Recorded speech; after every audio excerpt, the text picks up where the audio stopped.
قلب کی صفائی یہ ہے کہ انسان کے دل کے اندر جو قدورتیں ہیں، جو خواہشات نفسانی ہیں، مال کی خواہش ہے، اور پھر وہ خواہشات ہیں، شہوات ہیں، قرآن مجید میں جن کا کثرت سے ذکر آتا ہے.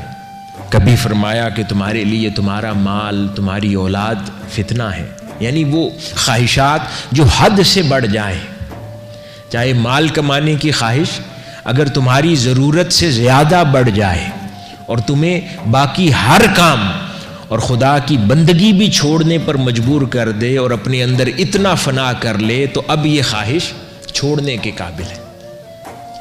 اسی طرح گھر بار کی، اولاد کی محبت ایک جائز محبت ہے جو تم سے ان کے حقوق پورے کروائے. ان کی محبت اتنی بڑھ جائے کہ تم سے ناجائز کام کروانے پر تمہیں آمادہ کر دے، تو اب یہ محبت چھوڑنے کے قابل ہے.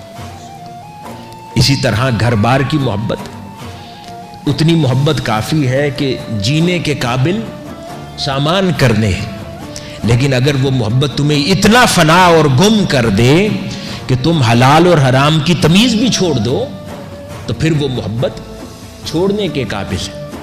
تو فرماتے ہیں کہ یہ تمام امور ہیں جن سے دل کی صفائی ضروری ہے.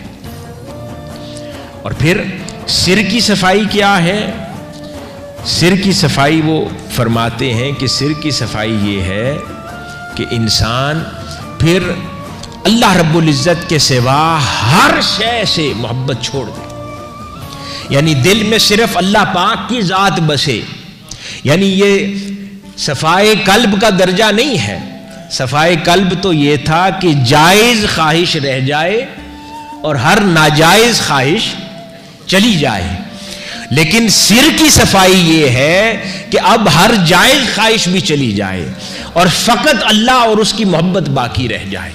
صرف خدا اور اس کی رغبت باقی رہ جائے، صرف خدا اور اس کی چاہت باقی رہ جائے، صرف دل میں خدا اور مصطفیٰ باقی رہے، باقی ہر شے چلی جائے.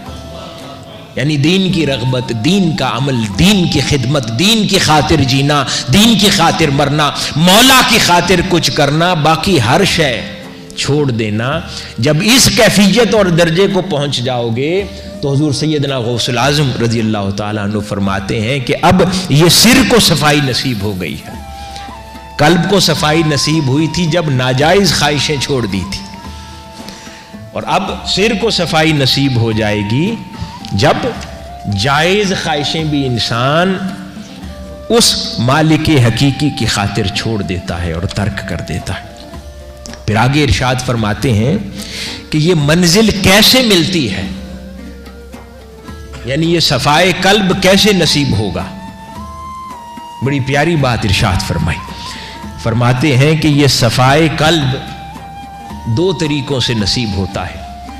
کثرت ذکر الہی سے، کثرت ذکر الہی سے، یعنی نماز بھی ذکر الہی ہے، درود شریف بھی ذکر الہی ہے، مراقبہ ہے، نوافل ہیں، ذکر اذکار ہے. یعنی ہر لمحہ اپنے ظاہری زبان سے ذکر الہی کا جاری رہنا ذکر الہی ہے.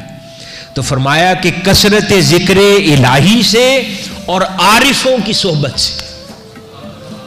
فرمایا یہ صفائے قلب اور سر کی صفائی دو امور سے نصیب ہوگی، یعنی عبادات، ذکر الہی اور عرفاء کی صحبت. فرمایا کہ جو ذکر الہی ہے وہ تمہارے اندر نقش و نگار بنائیں گے. ذکر الہی تمہارے باطن میں حسین نقش و نگار بنائیں گے، اور عارف جو ہیں ان رنگوں کو پکا کر دیں گے، پختہ کر دیں گے. تمہارے باطن کے اندر نہ مٹنے والی پختگی عطا کر دیں گے ان کو. وہ تمہارے باطن کو اجلا کر دیں گے، اور تمہارے باطن میں جو زنگ ہے فرما رہے ہیں ان زنگوں کو تمہارے باطن سے جدا کر دیں گے. یہ عارف کی صحبت کام کرتی.